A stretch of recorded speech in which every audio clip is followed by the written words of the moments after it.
Britain, आधी दुनिया पर साम्राज्य स्थापित करने वाला वो देश जिसके राज में सूरज कभी नहीं डूबता था। क्या आज पाकिस्तान के लोग उसे घुटनों पर झुका चुके हैं? ब्रिटेन के सामाजिक, आर्थिक और राजनीतिक ढांचे में चल रही उथल-पुथल इसे प्रमाणित करती है। The Muslim population was 3.9 million in 2021, and by 2030, it's expected to reach 8.2%, a staggering doubling in just 2 decades. This isn't just demographic change; it's a cultural and political revolution happening in real time. और Britain पर हो रहे इस पाकिस्तानी कब्जे को Britain की सरकार, प्रशासन और ब्रिटेन के लोग आंख मूंद कर स्वीकार कर रहे हैं। Windsor Castle, a royal residence of Queen Elizabeth, is now a new Islamic prayer room, a striking image of a nation in flux. This isn't just cultural change, it's a political and institutional earthquake. Prime Minister Starmer breaking new ground with a historic iftar at the House of Commons, denouncing the far right and also praising British Muslims. आज Britain की सड़कों पर दंगे होने लगे हैं। Religion देखकर minor लड़कियों के साथ यौन हिंसा हो रही है। नाइफ गैंग्स रिलीजन देखकर अटैक कर रहे हैं। प्रॉपर्टीज जलाई जा रही हैं। बॉम्बिंग्स और आतंकवाद से लिंक्स निकल रहे हैं और लंदन को लंदनिस्तान बनाया जा रहा है। सब कुछ ना एक विशेष मूल के लोग कर रहे हैं। Don't care about international law. Care only for your duty to Allah. और इस सब के बावजूद ना इन लोगों पर कोई कार्रवाई नहीं है, क्योंकि पाकिस्तानी मूल के लोगों ने उन सरकारी पदों पर कब्जा कर लिया है जहां से सरकार चलाई जाती है। Disgusting human being who happens to be the mayor of London, who also happens to hold the title of the police and crime commissioner as part of that role, that responsibility, obfuscating, gaslighting, bullying, belittling. These are little girls, underage minors, being raped by gangs in our capital city. प्रश्न यह उठता है कि केवल 2% पाकिस्तानी मूल के लोगों ने ये कार्य किया कैसे? कैसे ब्रिटेन के जैसे शक्तिशाली देश अपने ही देश के भीतर आत्मसमर्पण कर रहा है? कैसे पाकिस्तान ब्रिटेन पर आंशिक रूप से कब्जा कर चुका है और कैसे ब्रिटेन का आम आदमी इसे भोग रहा है? जानेंगे आज द रेड फाइल्स के इस विनाशक प्रकरण में। हमारा समर्पण आकर्षक है तो चैनल को सब्सक्राइब कर लें।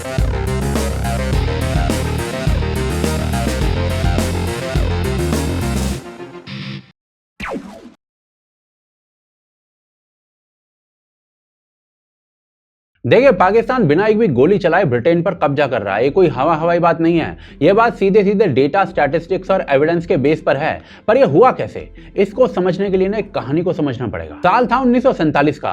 नया नया पाकिस्तान बना था, लेकिन नए देश की जमीन पर काम नहीं था, ना इंडस्ट्री थी और ना ही स्टेबिलिटी थी। मीरपुर, फैसलाबाद, गुजरांवाला, कराची, लाहौर और रावलपिंडी जैसे क्षेत्रों से हजारों किसान और मजदूर इस सोच में पड़ गए थे कि अब आगे क्या होगा। और उसी समय हजारों मील दूर ब्रिटेन के हाल भी ठीक नहीं थे। सेकेंड वर्ल्ड वॉर ने इंग्लैंड को बर्बाद कर दिया था। वहां की इंडस्ट्रीज को मजदूरों की जरूरत थी। कोल माइंस, रेलवे, फैक्ट्री सब खाली थे और ब्रिटिश गवर्नमेंट को मजदूरी के लिए सस्ते और मेहनती लोग चाहिए थे। और यहीं से बनना चालू हो गया वो अदृश्य पुल जो पाकिस्तान के पिछड़े गांवों को ब्रिटेन की फैक्ट्रियों से जोड़ने वाला था। 1950s में ब्रिटेन ने अपनी पुरानी कॉलोनीज के लोगों को इनवाइट करना शुरू कर दिया। ब्रिटेन नेशनैलिटी एक्ट 1948 ने कॉमनवेल्थ देशों के सिटीजन्स को ब्रिटेन में बिना वीजा के बसने की इजाजत दे दी। इसका फायदा सबसे पहले कैरेबियन, भारतीय और पाकिस्तानी इमिग्रेंट्स ने उठाया। मीरपुर, रावलपिंडी और पाक ऑक्यूपाइड कश्मीर जैसे क्षेत्रों से हजारों युवा ब्रिटेन पहुंचने लग गए। ये लोग पहले ट्रेन से कराची, फिर शिप से साउथहैम्पटन तक की कठिन यात्रा करके बर्मिंघम, ब्रैडफोर्ड, लीड्स और शेफील्ड तक पहुंचे थे। इन लोगों में ज्यादातर लो स्किल्ड लेबरर्स थे जिनकी अंग्रेजी बहुत कमजोर थी और जेब में गिनती के रुपए थे बस। ये लोग पुराने बोर्डिंग हाउसेस में रहते थे जहां 10-12 लोग एक ही कमरे में रहते थे। बिस्तर शिफ्ट में बांटे जाते थे। इस लिविंग कल्चर को ब्रिटेन में लोकल लोग जो थे वो हॉट बेडिंग कहने लगे थे। सारा दिन काम और रात को अकेले चुपचाप सो जाना, यही जिंदगी थी, क्योंकि बाकी का परिवार तो पाकिस्तान में पड़ा था। इंडियन, पाकिस्तानी या कैरिबियन लोगों की वजह से ब्रिटेन की इकोनॉमी तो दोबारा खड़ी होने लगी थी, पर ये लोग ना अब भी ब्रिटेन के लिए थर्ड ग्रेड एशियन ही थे। 1960s में जब ब्रिटेन में मजदूरों की कमी और ज्यादा बढ़ने लगी तब चेन माइग्रेशन की प्रक्रिया चालू हो गई। ब्रिटिश इमिग्रेशन एक्ट 1962 से पहले जिन इमिग्रेंट्स ने रजिस्ट्रेशन करवाया था उन्हें अपने परिवार को इंग्लैंड के अंदर बुलाने की इजाजत मिल गई और यहां से चालू हो गया एक नया चैप्टर।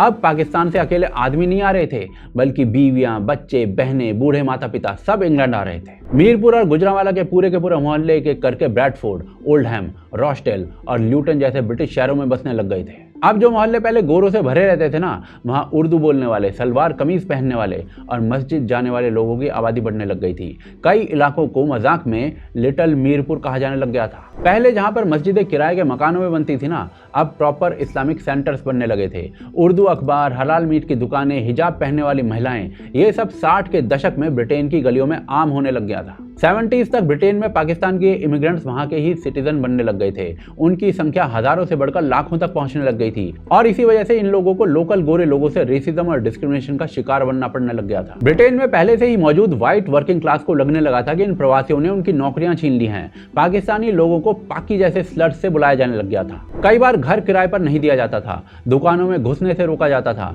स्कूल में बच्चों को नीचे दर्जे पर बिठाया जाता था। 1976 में बने रेस रिलेशंस एक्ट से ये जो भेदभाव था ना, ये कागजों पर गैर कानूनी हो गया था, पर हकीकत में जमीन पर कुछ नहीं बदला था, क्योंकि इस नस्ल भेद की जड़ें बहुत गहरी थी। जब स्थिति इस प्रकार की होने लगी तो पाकिस्तानियों ने अपने बच्चों के लिए मदरसे खोलने शुरू कर दिए और वहां अपने बच्चों को पढ़ाना शुरू कर दिया। ट्रेड यूनियंस में शामिल हो गए और इस तरीके से पाकिस्तानी कम्युनिटी एसोसिएशंस बन गए, जो अपने मोहल्लों में स्कूल, कोचिंग और शादी समारोह आयोजित करने लग गए। 80 के दशक में पाकिस्तान के लोगों की रिलीजियस पहचान जो थी और मजबूत हो गई, क्योंकि लोगों ने मिलकर जामा मस्जिद, दारुल उलूम्स और सेंट्रल कल्चर्स बनाने शुरू कर दिए थे। उर्दू स्कूल्स भी खुलने लग गए थे, जहां बच्चे पाकिस्तान की संस्कृति और भाषा से जुड़कर रह सकें। लेकिन इसी दौरान ना एक नई चुनौती सामने आ जाती है, आइडेंटिटी क्राइसिस। ब्रिटेन में पैदा हुए पाकिस्तानी बच्चे जो थे ना, वो ना तो पूरी तरीके से अंग्रेज थे और ना ही पूरी तरीके से पाकिस्तानी थे। ये जो जनरेशन थी ना, वो pop culture, English music, jeans वगैरह सब पहनती थी, लेकिन घर में उनके माँ बाप जो थे वो उनसे उर्दू में बात करते थे और रमजान में रोजे रखवाते थे। ये जो चीजें थी ना, उनके अंदर तनाव पैदा करती थी, जो बाद में जाकर अलगाववाद और रेडिकलाइजेशन का भी कारण बन गया। 1990s आते आते ब्रिटेन में पाकिस्तानी मूल के लोगों की संख्या 7 लाख से ज्यादा हो चुकी थी। इन लोगों ने दुकानें खोली, टेक अवे स्टॉल्स चलाए, टैक्सी कंपनियां शुरू की और इसके बाद पाकिस्तानी मूल के लोगों की थर्ड जनरेशन ब्रिटेन में पैदा हुई। 2021 की जनगणना बताती है कि ब्रिटेन में करीब 17 लाख पाकिस्तानी मूल के लोग रहते हैं। ब्रेडफोर्ड जैसे शहरों में ये आबादी 27% तक पहुंच चुकी है। बर्मिंघम, मैनचेस्टर, रॉचडेल और लंदन जैसे शहरों में कई क्षेत्र मिनी पाकिस्तान कहे जा रहे हैं। ब्रिटेन की कुल आबादी का लगभग 2% जो है वो पाकिस्तानी मुस्लिम है और केवल ये 2% संख्या ब्रिटेन को नपुंसक बना चुकी है। एक तरह से ब्रिटेन को कैप्चर कर चुकी है, घुटनों पर झुका कर रखती है। ये 2% जनसंख्या ब्रिटेन को धीरे धीरे पाकिस्तान बना रही है और ब्रिटेन इसका कुछ नहीं कर सकता। किसी भी क्षेत्र में आपकी कौम कितना आधिपत्य रखती है, यह किसी एक व्यक्ति पर निर्भर नहीं करता, ये एक पूरी कौम की एकता पर निर्भर करता है।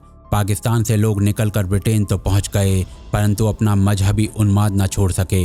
वो उन्माद जो उन्हें एक भीड़ का रूप दे देता है, एक ऐसी भीड़ जो सड़कें घेर लेती है मजहबी नमाज के लिए। Transforming UK into a new Islamic state. Look around. London, Birmingham, Manchester. The sights and sounds of Britain's past are fading, replaced by an undeniable Islamic presence. जैसे जैसे इस मजहबी भीड़ की संख्या अधिक होने लगी, मजहबी डिमांड्स भी बढ़ने लगी।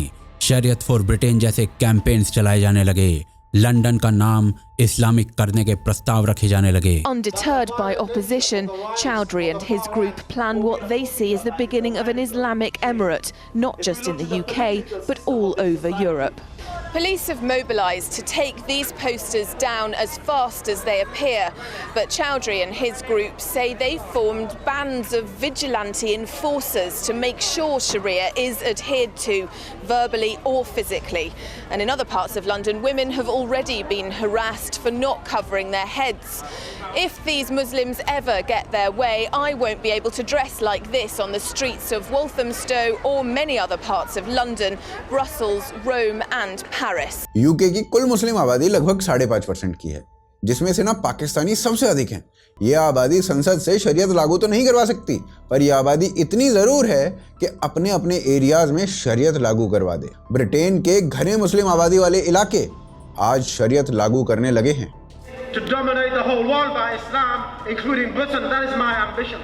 Radicalisation is calling for the Sharia nowadays. Radicalisation is exposing the British government. I believe the British government are the main radicalising force for people going abroad and fighting alongside their brethren. इन इलाकों में no गो Jones बनने लगे हैं, यानी ऐसे क्षेत्र जहां शरीयत लागू है और कोई गैर इस्लामिक या फिर ब्रिटेन का गोरा इन इलाकों में एंटर नहीं कर सकता। यदि कोई करता तो उसे पीटा जाता। Over 14% of those here were the victim of crime in the last year. एक तरफ इस्लामिक इलाके बन रहे थे तो दूसरी ओर ब्रिटेन में रहने वाला पाकिस्तानी मूल का युवा पाकिस्तान भी जा रहा था अल कायदा के ट्रेनिंग कैंप्स में, वो सब सीखने जो ब्रिटेन को दहला देने वाला था। 2000 के दशक में ब्रिटेन अचानक से आतंकी धमाकों से गूंजने लगा और धमाके पाकिस्तानी मूल के लोग कर रहे थे। Breakthrough in the recent London terror attacks. One of the attackers, surprise, has been identified as 27-year-old Pakistan origin man Khurram Shahzad Bhatt. परंतु एक दूसरी तरीके का आतंक भी चल रहा था जो 1990s में रॉथरहैम से शुरू हुआ था। ब्रिटेन की लोकल माइनर लड़कियों को फंसाकर उनके साथ यौन हिंसा करने का आतंक। ये आतंक ग्रूमिंग गैंग्स फैला रहे थे और 2013 तक ये केवल रॉथरहैम में ऑफिशियली 1400 बच्चियों का शिकार कर चुके थे। For their neglect of duty. When I was still 14, Andrea took me to the promenade in the town where we met the Pakistani kebab house workers, and then 5 or 6 of them gang raped me. I was locked in there for 10 weeks. The abuse had gone on for decades, and nobody responsible had been punished. The police and council had turned a blind eye to the abuse, or even blamed the raped girls. रॉथरहैम के इस कांड में 46 लोग पकड़े गए, लगभग सभी पाकिस्तानी मूल के थे। पर यह कहानी केवल रॉथरहैम की नहीं थी, पूरे ब्रिटेन में लड़कियों का शिकार किया जा रहा था। एक ग्रूमिंग गैंग सर्वाइवर के अनुसार केवल इंग्लैंड में 5 लाख लड़कियों के साथ पाकिस्तानी गैंग्स सामूहिक यौन हिंसा कर चुके थे। Best friends Lindsay and Natalie tonight speaking on camera for the first time. Lindsay was 15 when she was abused by Arshid Ash Hussain. Arshid's brother Banaras Bono Hussain raped Natalie when she was just 13. Both were given lengthy jail sentences. Britain के आधिकारिक सरकारी आंकड़ों के अनुसार केवल 5% Britain की आबादी मुस्लिम है, परंतु वो ब्रिटेन के 18% से भी अधिक क्राइम्स को कर रही है। 83% माइनर लड़कियों के साथ हो रहे जघन्य अपराध पाकिस्तानी या अन्य मूल के लोग कर रहे हैं। ब्रिटेन की सड़कों पर आगजनी और दंगे सामान्य हो चुके हैं। In Birmingham on Monday, Muslims did take matters into their own hands. Some carried weapons amid rumours the far right were coming. The police now under pressure to explain why they didn't do anything to stop people who were clearly armed. और यह सब तब है जब अधिकांश पाकिस्तानी मूल के 44% लोग ब्रिटेन में बेरोजगार हैं और सरकार द्वारा दिए जा रहे ग्रांट पर पल रहे हैं। और इसके पीछे एक रीजन है, एक वर्ग इसे अपना अधिकार समझता है। गहराई से देखने पर इन सारे क्राइम्स में रिलीजन का प्रभाव दिखता है, पर ब्रिटेन का सेकुलर प्रशासन इसे इग्नोर करता है ताकि इस जलते हुए ब्रिटेन की छवि पर कम्युनल होने का दाग न लग जाए। देखिए, किसी ग्रुप का क्राइम के क्षेत्र में राज करना, लोकल लोगों को घुटने पर रखना एक बात हो सकती है, बट एक डेमोक्रेसी के अंदर 2% के माइनॉरिटी ग्रुप का पॉलिटिकल पावर को कैप्चर करना ऑलमोस्ट इम्पॉसिबल है। पर पाकिस्तानी मुस्लिम्स ये भी कर चुके हैं। 1997 में कोई पाकिस्तानी पहली बार ब्रिटेन में चुनाव जीतकर मेंबर ऑफ पार्लियामेंट बना था, ग्लासगो गोवन नाम के शहर से। 2010 तक यही बंदा एमपी रहा था, लेकिन 2024 के चुनाव आते आते ये जो नंबर है ना एमपीज का, ये 15 हो चुका है और ये ग्रोथ अनबिलीवेबल है। बाकी भाई साहब मुस्लिम मेयर्स का तो क्या ही कहना, Oxford, Luton, Rochdale, Blackburn, London, Oldham, Tameside, Bristol, Camden और रॉथरहैम जैसे कितने ही शहरों के मेयर आज मुस्लिम बन चुके हैं और इनमें से मैक्सिमम पाकिस्तानी बैकग्राउंड के हैं। The mayor of London is Muslim. The mayor of Birmingham is a Muslim.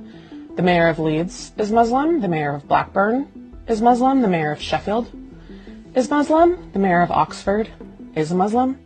All of this was achieved by only 4 million Muslims out of the 66 million people in England. अब इनके comparison में बस एक Hindu mayor है पूरे UK के अंदर, तो ऐसे में सवाल उठता है कि कैसे ये चुनाव जीत जाते हैं और कैसे पावर पोजीशंस पर कब्जा कर लिया जाता है। 2024 में यूके में चुनाव हुए थे, चलिए उसके एग्जाम्पल से समझते हैं। 2024 के चुनाव से जस्ट पहले electionanalysis.uk की रिपोर्ट में साफ साफ बताया गया था कि ब्रिटिश मस्जिदों ने फिलिस्तीन और गाजा के मुद्दे पर लेबर पार्टी के एम्बिगस रुख की आलोचना की थी और ऑल्टरनेट इंडिपेंडेंट मुस्लिम कैंडिडेट को एंडोर्स किया था। इसका रिजल्ट पता है क्या हुआ? मुस्लिम्स ने इस बार लेबर पार्टी को वोट नहीं किया, गाजा के मुद्दे पर वोट किया और उन इंडिपेंडेंट मुस्लिम कैंडिडेट्स को वोट किया जो गाजा को सपोर्ट कर रहे थे। और इस बार 15 पाकिस्तानी मूल के मुस्लिम एमपीज ब्रिटिश पार्लियामेंट में पहुंच गए। इसे ना टैक्टिकल वोटिंग कहा जाता है, जिसमें आप अपने फेवरेट कैंडिडेट को वोट नहीं कर रहे हो, बल्कि उस कैंडिडेट को वोट करते हो जो उस कैंडिडेट को हरा सके जिसको आप हराना चाह रहे हो। और ये तरीका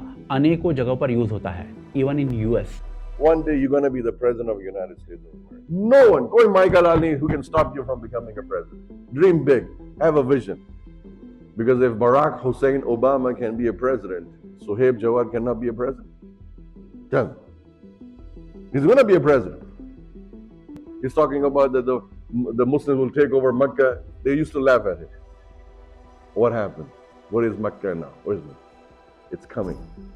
Change is coming to America. And what is Allah telling us? Kuntum khayra ummatin. You are the best of nations. You are better than everybody else. That's what Allah is saying. Let's work towards that. Let's work towards a Muslim mayor. Next election that comes in, nominate people for the school board of education. Next election that comes here, nominate people for the local township. Became the demographics change. People converted. There's a big, huge conversion going on in this country. Where are the converts?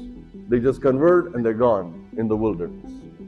The other thing, children. Muslims have the highest population. Average, they did a Pew Foundation did a research study, Pew Foundation, and they said that Muslim household average is 3.4 child per family.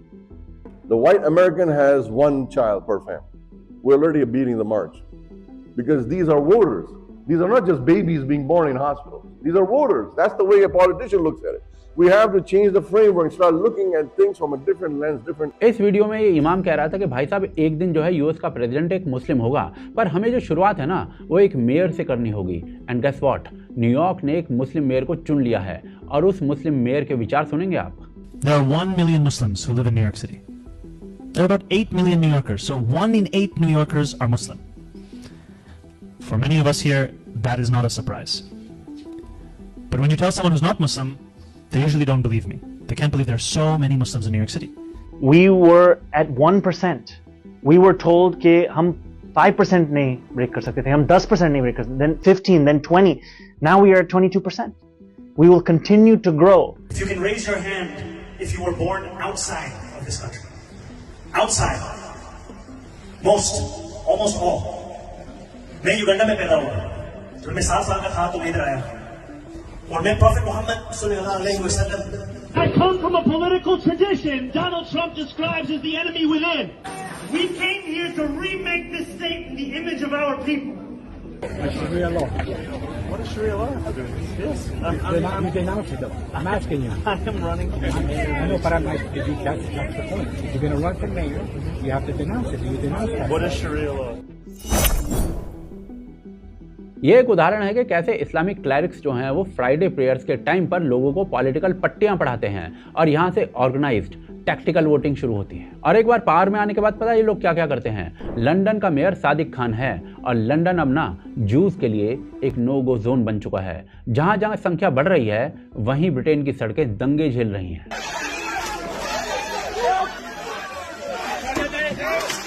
According to the 2021 census data from the Office for National Statistics, ONS, England, once predominantly Christian, is no longer majority Christian and has become slightly less white than a decade ago.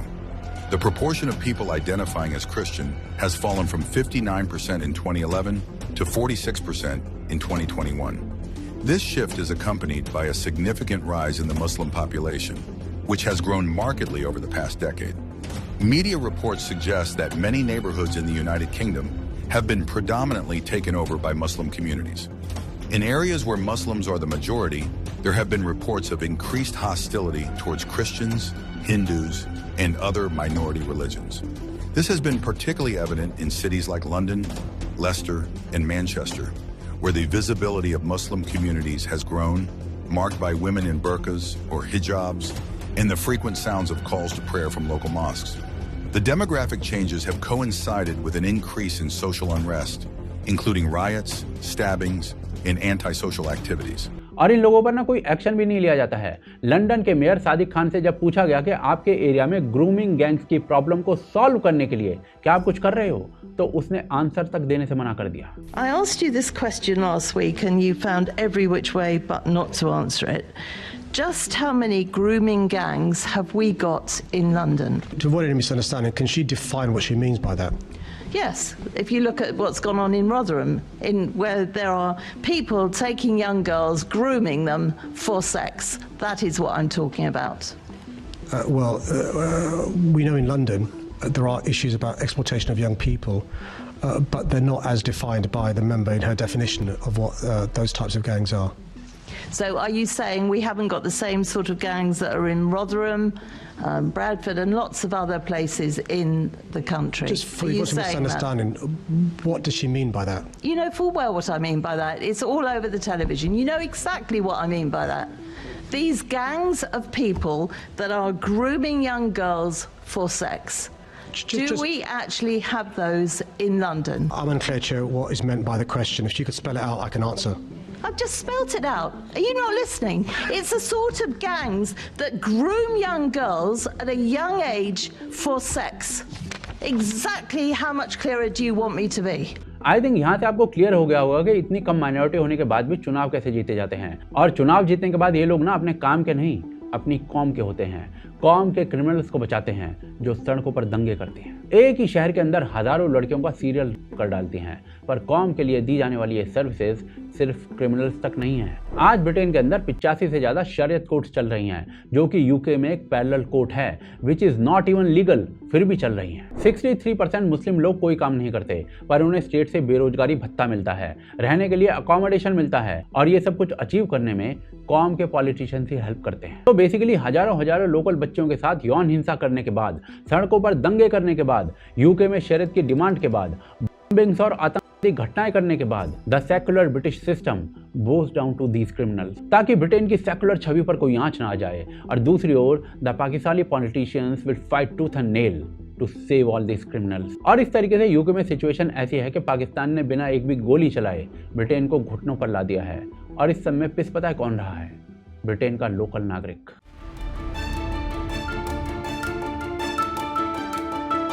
सत्य को देखकर भी अनदेखा करने की जिद किसी भी समाज को बर्बाद कर सकती है, और ब्रिटेन में सबसे अधिक बर्बाद हो रही हैं ब्रिटेन की नाबालिग लड़कियां। 2019 की इस रिपोर्ट के अनुसार इंग्लैंड में 19,000 लड़कियां केवल वर्ष 2019 में ग्रूमिंग गैंग्स की चपेट में आई थी। जीबी न्यूज की एक रिपोर्ट के अनुसार इंग्लैंड में 50 से अधिक शहर ग्रूमिंग गैंग्स की चपेट में आ चुके हैं। परंतु यदि सरकारी एजेंसीज और न्यूज चैनल से हटकर एक ग्रूमिंग जिहाद झेल चुकी महिला को यदि सुने तो ये संख्या 5 लाख तक पहुंचती है। And so in the documentary in February we uncovered up to 50 different towns and cities where we believe that these grooming gangs have credible reports of them going on. The National Crime Agency has only been to one. इसे केवल crime नहीं कहा जा सकता, क्योंकि यह एक epidemic है, एक ऑर्गेनाइज्ड आतंक, और इसमें पिसता है ब्रिटेन का आम आदमी। ब्रिटेन का कॉमन मैन अपने शहरों को कबीला बनते हुए देख रहा है।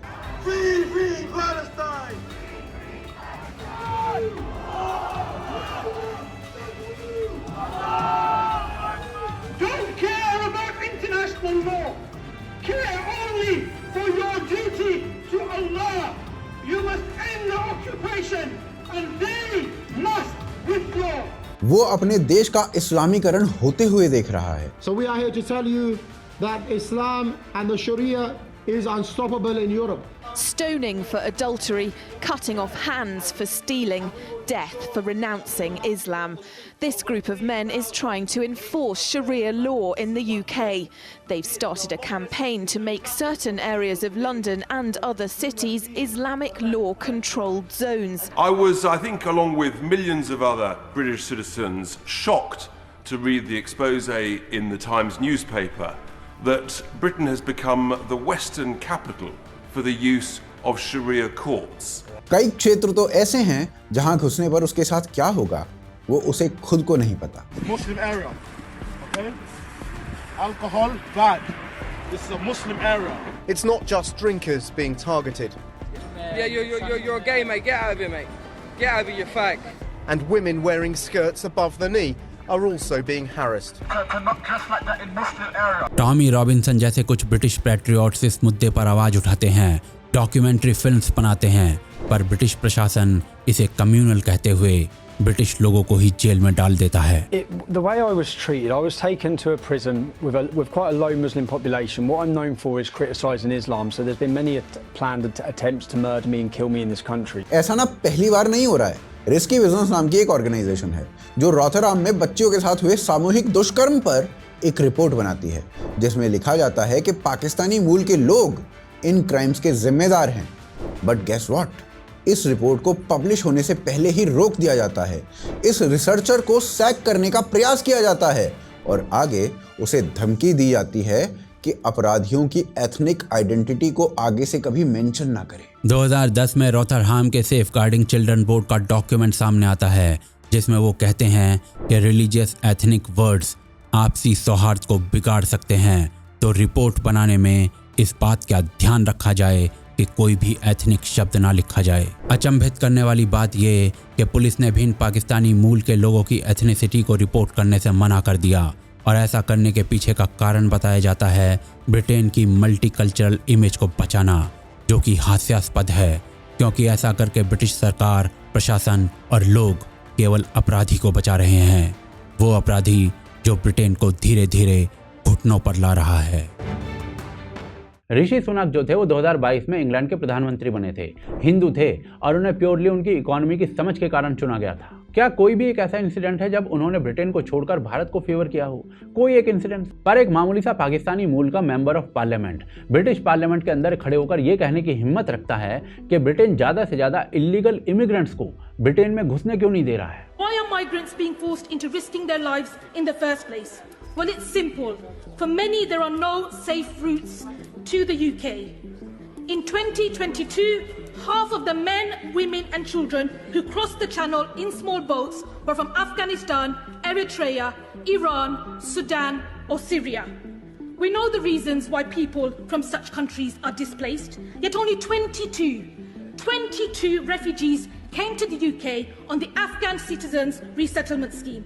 How can this be true? Hindu community जो है वो यूके का 2% से भी कम है और ऑलमोस्ट 0% क्राइम रेट है। वहीं मुस्लिम कम्युनिटी जो है वो लगभग 4% है और क्राइम रेट जो है ना वो 18% का है। चाहे अमेरिका हो या यूके, हिंदू हर स्थान पर अपने जनसंख्या अनुपात से कई गुना अधिक टैक्स दे रहा है, लेकिन ब्रिटेन झुक इन पाकिस्तानी ग्रुप्स, गैंग्स और पॉलिटिशियंस के सामने रहा है। ब्रिटेन के लोगों की आंखों के सामने एक के बाद एक चुनाव जीते जा रहे हैं। टैक्टिकल वोटिंग के सहारे ब्रिटेन की बच्चियां रिलीजियस क्राइम्स का शिकार बन रही हैं और ब्रिटेन की सरकार एक्शन लेने के बजाय अपराधी को ही बचा रही है ताकि अपनी सेकुलर छवि को बचा सके। और शायद इसीलिए यह कहना गलत नहीं होगा कि पाकिस्तान ने बिना एक भी गोली चलाए ब्रिटेन को कैप्चर कर लिया है और ब्रिटेन कुछ नहीं कर सकता। आप क्या सोचते हैं इस विषय के बारे में? हमें कमेंट्स के माध्यम से बताएं। चैनल को सब्सक्राइब करें और वीडियो को शेयर अवश्य करें। हमें सपोर्ट कर सकते हैं पेट्रियन के माध्यम से और यूपीआई के माध्यम से, जिनके लिंक आपको डिस्क्रिप्शन और पिन कमेंट में मिल जाएंगे। साथ ही साथ आपको जो रेड फाइल्स का दूसरा एपिसोड इस समय स्क्रीन पर दिख रहा है उसको जरूर देखें, क्योंकि यहाँ आपको इस विषय पर आगे की जानकारी मिलेगी। अगले सप्ताह पुनः मिलते हैं रेड फाइल्स के एक और विनाशक प्रकरण में।